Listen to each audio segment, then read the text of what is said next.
M के times news में आपका स्वागत है। मैं हूं एम के आजाद। आज हम बात करेंगे कि यदि आप पेटीएम से जुड़े हुए हैं और पेटीएम में कोई लेन देन कर रहे हैं तो सावधान हो जाइए, सतर्क हो जाएगा, क्योंकि आरबीआई ने पेटीएम पर बड़ा जुर्माना लगाया है। और जिस मामले को लेकर उन्होंने जुर्माना लगाया है, यह सोचकर और सुनकर आपके होश बाख्ता हो जाएंगे, क्योंकि इस वक्त में पूरी तरह से पेटीएम असुरक्षित होता हुआ नजर आया।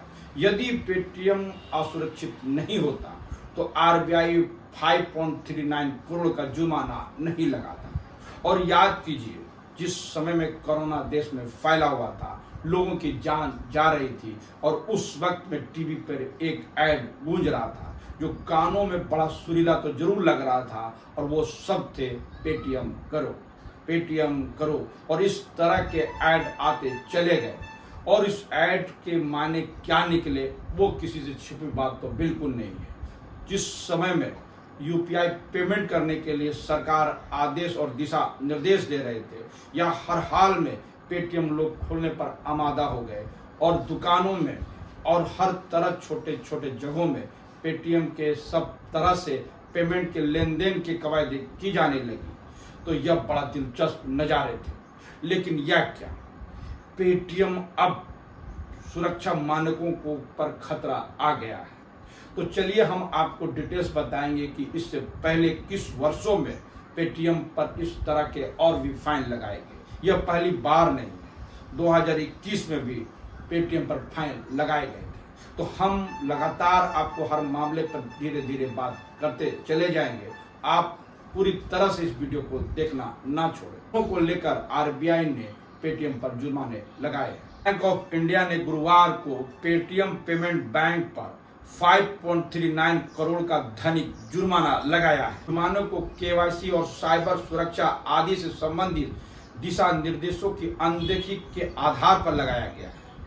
अगर पेटीएम अपने ग्राहकों के खातों को साइबर सुरक्षा से बचाने में असमर्थ होता है तो ऐसे में करोड़ों ग्राहकों के पैसे पर संकट आ सकता है। वासियों के लिए अत्यधिक फायदेमंद नजर आते हैं। तो सवाल यह है कि पेटीएम के साइबर सुरक्षा मानक को क्यों पूरा नहीं कर रही है, और इससे यूपीआई के लेन देन में किस तरह से उनके ग्राहकों पर संकट पैदा हो जाएगा, यह बड़ा महत्वपूर्ण हो जाता है। तो सबसे पहले यह जान लीजिए कि पेटीएम का इस समय में क्या हाल है, और पहले कितने ग्राहक थे, अब कितने ग्राहक हैं। में पेटीएम के ग्राहक साल 2018 में लगभग 350 मिलियन थे, लेकिन सर्विस की क्वालिटी और साइबर सुरक्षा पर खरा नहीं उतरने की वजह से इन दिनों काफी हद तक इसमें कमी देखी जा रही है। इसके साथ अब और तरह के पेमेंट ऐप आ चुके हैं, जैसे गूगल पे, फोन पे,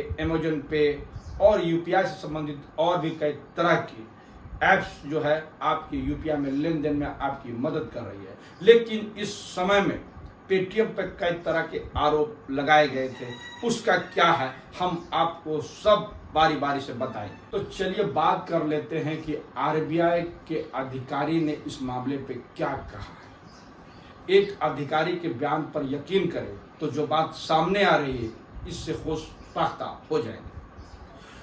भारतीय रिजर्व बैंक ने गुरुवार को कहा कि उसने केवाईसी मापदंडों सहित कुछ प्रावधानों का पालन न करने के लिए पेटीएम बैंक लिमिटेड पर 5.39 करोड़ रुपए का जुर्माना लगाया है।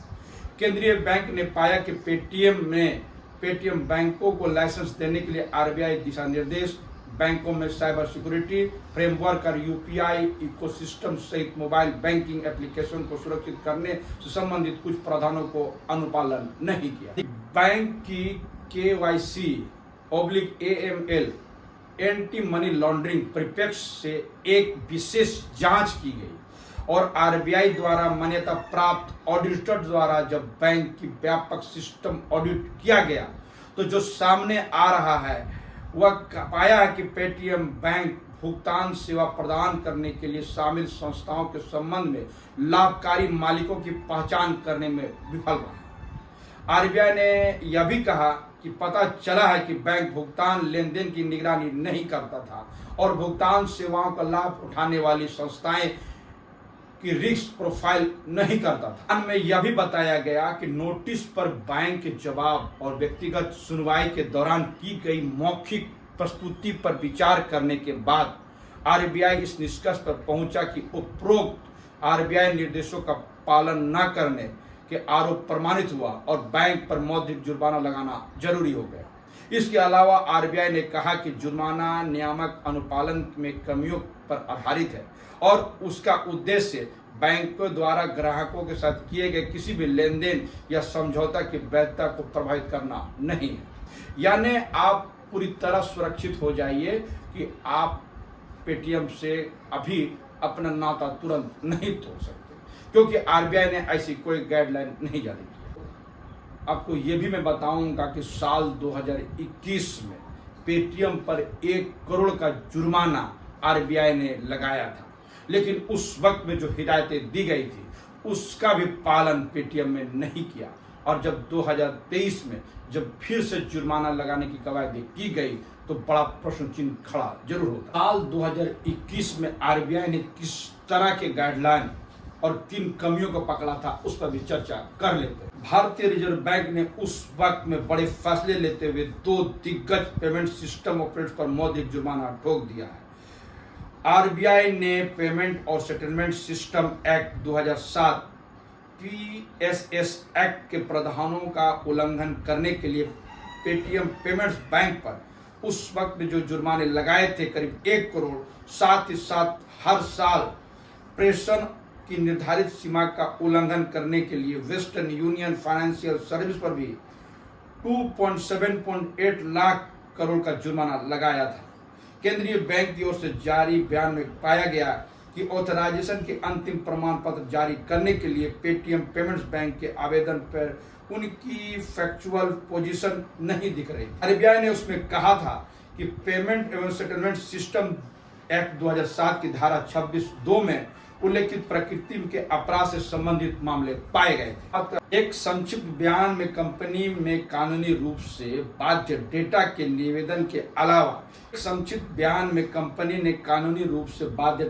निवेदन के अलावा किसी तीसरे पक्ष के साथ कोई भी डेटा साझा करने से इनकार किया है।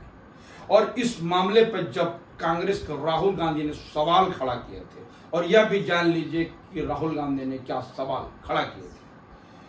कांग्रेस अध्यक्ष राहुल गांधी ने इंडिया सरकार पर ई-वॉलेट कंपनी का पक्ष लेने का आरोप लगाया और कहा कि यह सरकार घोर पूंजीवादी समर्थक है। ऐसा पहली बार नहीं है जब इस प्रकार के आरोप लगे हैं। नवंबर 2016 में जब देश में अचानक नोटबंदी की घोषणा हुई तब पेटीएम में अप्रत्याशित रूप से ऊपर गई। साल 2010 में इस कंपनी की शुरुआत नकदी रहित लेन देन के विकल्प में हुई थी, लेकिन भारतीय उपभोक्ताओं की नकदी पर अधिक निर्भरता के कारण उसमें काफी कठिनाइयां थी। 6 सालों में इनके 12.5 करोड़ उपभोक्ता थे। हालांकि इसको छोटी दुकानों और व्यापारी के साथ भी जोड़ दिया गया, लेकिन फिर भी लेन देन की संख्या कम रही। ये भी बात कर लेते हैं कि पेटीएम ने किस तरह का बिजनेस किए हैं। एक दिन में 30 लाख लेन देन का आंकड़ा पार करने पर इसे बड़ी उपलब्धि माना गया और कंपनी ने जश्न मनाया। लेकिन नोटबंदी की घोषणा के 3 महीने बाद ही इसके उपभोक्ताओं में 50% की बढ़ोतरी हो गई। एक झटके में जब नकदी उपलब्ध नहीं थी तब कम से कम मध्यम और निम्न वर्ग के 19 करोड़ लोग पेटीएम नेटवर्क में आ गए थे। उस समय व्यवसायी विजय शेखर शर्मा ने एक कदम आगे बढ़ाया। उन्होंने अपनी पेरेंट कंपनी 197 की 1% हिस्सेदारी को 325 करोड़ रुपये में बेच दिया ताकि वह पेमेंट बैंक के लिए पैसे इकट्ठे कर सके। मोबाइल वॉलेट की उपयोगकर्ताओं के लगातार झुकाव के बाद वे चीनी निवेशकों के पास चले गए थे। जी हाँ, इस तरह से विवादों से जुड़ते चले गए और यह है उनका इतिहास। सबसे अहम बातें हैं, घरेलू बाजार में ई वॉलेट पर अली बाबा ने काफी चुनौतियों का सामना किया था, लेकिन उसने जब रिलायंस कैपिटल और 197 में शेयर खरीदे और कंपनी का मूल्यांकन लगभग 6 अरब डॉलर तक बढ़ा दिया। अली बाबा वही कंपनी है जो चीन की सबसे बड़ी कंपनी। के बाद कंपनी ने पीछे मुड़कर नहीं देखा। उसने जापानी निवेशक सॉफ्ट बैंक से पिछले साल मई में करीब 1.4 अरब रुपये डॉलर लगाए। धन की व्यवस्था के लिए पेटीएम ने आक्रामक कैश बैंक रणनीति अपनाई ताकि वह प्रतिस्पर्धियों को छोड़कर मार्केट का लीडर बन सके।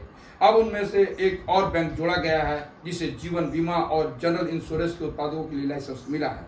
इसमें कोई आश्चर्य की बात नहीं है कि 2015 में सिर्फ 336 करोड़ रुपये के राजस्व वाली कंपनी ने ऐसी रफ्तार पकड़ी कि मार्च 2017 में इसका राजस्व 828.6 करोड़ रुपया हो गया। इससे ई कॉमर्स का व्यापार शामिल नहीं है। आज इसके 30 करोड़ उपयोगकर्ता औसत रूप से हर रोज 70 लाख लेन देन करते हैं, जिसकी कीमत 9.4 अरब डॉलर है। इससे आपको पता चल गया, तो इस तरह से पता चल गया कि केवाईसी और साइबर सुरक्षा मानकों को नहीं पूरा करने की वजह से पेटीएम को आरबीआई जुर्माना लगाकर ये साबित कर दिया कि पेटीएम के अंदर में खोट है और हमारा लेन देन पूरी तरह सुरक्षित नहीं है। और महत्वपूर्ण है कि आरबीआई ने पेटीएम को पूरी तरह बैन नहीं किया है, तो आप समझ सकते हैं कि आपके लेन देन जो पेटीएम में हो रहे हैं वो पूरी तरह सुरक्षित नहीं है। तो हमारा ये वीडियो आपको कैसा लगा अपने कमेंट्स बॉक्स में जरूर कमेंट्स करें, और जिन्होंने अभी तक हमारे न्यूज़ को सब्सक्राइब नहीं किया उसे निवेदन है कि सब्सक्राइब जरूर कर दे। नमस्कार।